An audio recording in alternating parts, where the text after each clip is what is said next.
Hey, it's Elaine Kinney from White Pine Bath & Brew. Today I want to talk to you about glycerin soap. Is it and what's the difference between glycerin soap and every other soap? So first off, let's talk about what glycerin is in the first place. Glycerin is a humectant. It is a substance that attracts moisture from the environment to itself. So if you put it in skincare or soap, it can help be a moisturizing aid. Be naturally for people with really dry skin or people who are struggling to find a soap that doesn't dry their skin out more. This is a really great ingredient. Glycerin can actually be derived from either plants or animals, and it is a naturally occurring byproduct of the saponification process. Now, if you aren't familiar with saponification and what that means, check out this other video I have linked where I discuss it in depth. The key thing to note is that because glycerin is a natural byproduct of the saponification process, there is no way you can make soap without also having glycerin. So if you want to be technical about it, all soap is glycerin soap. So unless the glycerin has been removed from the soap, there's no way to really have soap without glycerin. I don't know why you would do that, except that I've heard some big commercial brands might harvest the glycerin from their soap products as separate and sell or use in other skincare products, but that's not something you would do unless you had a specific reason.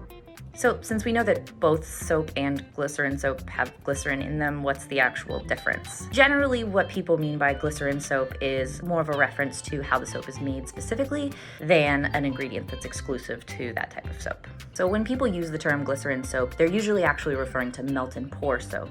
Now that's the kind of soap that you often see that's very shiny. Maybe it's transparent or even translucent. Sometimes there's fun things like toys floating in them. A lot of people make this soap in very bright colors. Now to make this kind of soap, the soaper would actually use a meltable pre-made base where the saponification was done ahead for them, so they didn't have to worry about formulating their own recipe or dealing with any caustic substances. This allows them to focus their time and energy on customizing more the design, shape, look, color of the soap itself without worrying about the chemical side of it. Now, this pre-made meltable base that these soapers use actually has extra glycerin added to it that normal soap does not. So I think that's why people refer to melt and pour soap as glycerin soap. Even though all soap has glycerin in it, melt and pour soap does have additional glycerin. As for why you would use melt and pour soap as opposed to a from scratch recipe is really very individual for what the soaper prefers. I personally use a hot process from scratch method. This is because it gives me total creative control over every step of the soap making process. That means I can custom create formulas for all different skin types, whether it be dry or oily. I get to fine tune all of those recipes. It also allows me to ensure the quality of my end product because I have been able to hand pick each ingredient every step of the way.